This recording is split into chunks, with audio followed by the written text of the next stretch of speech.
Shukrani sana. Naitwa Masome Mashauri, Team Captain Mashujaa FC. Karibu zungumza na wanahabari. Mmejiandaje mkiwa kama wachezaji, ama saikolojia ikoje? Morali ikoje kuelekea mchezo hapo kesho dhidi ya Simba Sports?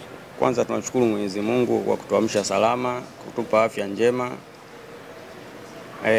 Mimi kama kiongozi wa wachezaji wangu wapo kwenye hali nzuri sana. Wachezaji wote tumejiandaa kwa ajili ya kuikabili mechi ya kesho. Tunajua ukubwa wa mechi ya kesho na tunajua nafasi ambayo tupo na tunajua pia tunahitaji nini katika mchezo wa kesho ili tuzidi kujiwekea hakika wa kusalia kwenye ligi. Mchezo wa kwanza mlipoteza dhidi ya Simba Sports Club mkiwa nyumbani na sasa mnakwenda kucheza ugenini.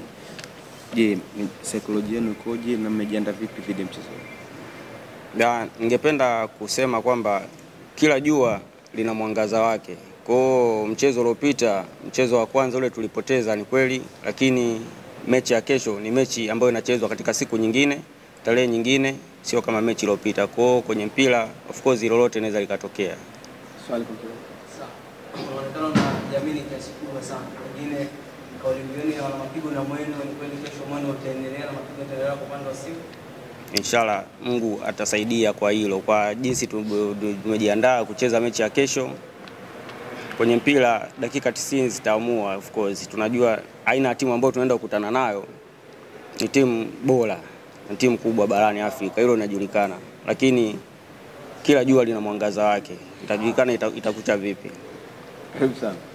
Nahodha, unapokutana na timu zenye madaraja ya juu, ni ngumu kiasi gani au rahisi kiasi gani kwa wachezaji ambao wanacheza timu za madaraja ya kati kutekeleza mpango wa benchi la ufundi?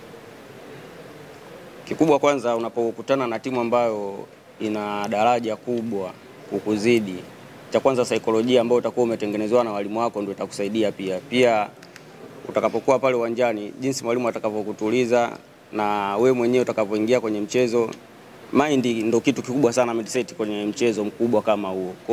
Kwa asilimia kubwa wachezaji tulionao kwenye timu ni wachezaji ambao wamepevuka kimpira. Sioni kama kutakuwa kuna tatizo kubwa sana la namna ya kucheza. Sio mara kwanza tunakutana na timu kubwa, tushakutana nazo. Ni namna tu ambavyo tutaamka na kuweza kutekeleza jukumu ambalo tutakuwa tumepewa. Karibu. Ukitazama kwenye ligi kumesalia ni michezo michache sana ili iweze kutamatika. Kama wachezaji wanapokaa kuelekea hii michezo zaidi na kutana na timu kubwa mbele yao, huwa mnazungumza nini hasa ili kumaliza vizuri ligi kwa upande wenu kama wachezaji kujiweka kwenye nafasi nzuri kwenye msimamo? Kwanza tunashukuru uongozi wetu kwenye kila chumba cha mchezaji tumejitahidi kubandika msimamo ule. Kwa mtu akiamka tu anakutana na msimamo pale. Kwa hiyo inamuongeza mchezaji morali ya kupambana, kujua atupo kwenye nafasi nzuri, tupambane namna gani kuweza kuinusuru timu ya watu. Na mnapigiona malengo yenu yanaelekea kutimia ikiwa msalia mchezo mchache hivi?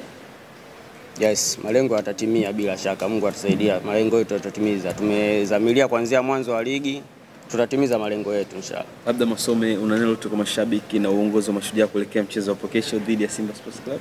Kwanza napenda kuwashukuru sana mashabiki wa Mashujaa FC. Ni mashabiki ambao ni nguzo kubwa sana kwa Mashujaa. Tunawapenda mashabiki zetu na popote pale Tanzania, watu wa Kigoma wamejaa sana katika kila sehemu. Naamini hapa Dar es Salaam kesho utaona mashabiki wa Kigoma watakuwepo wa kutosha.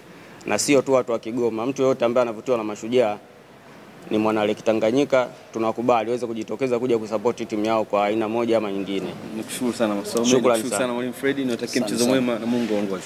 Shukrani.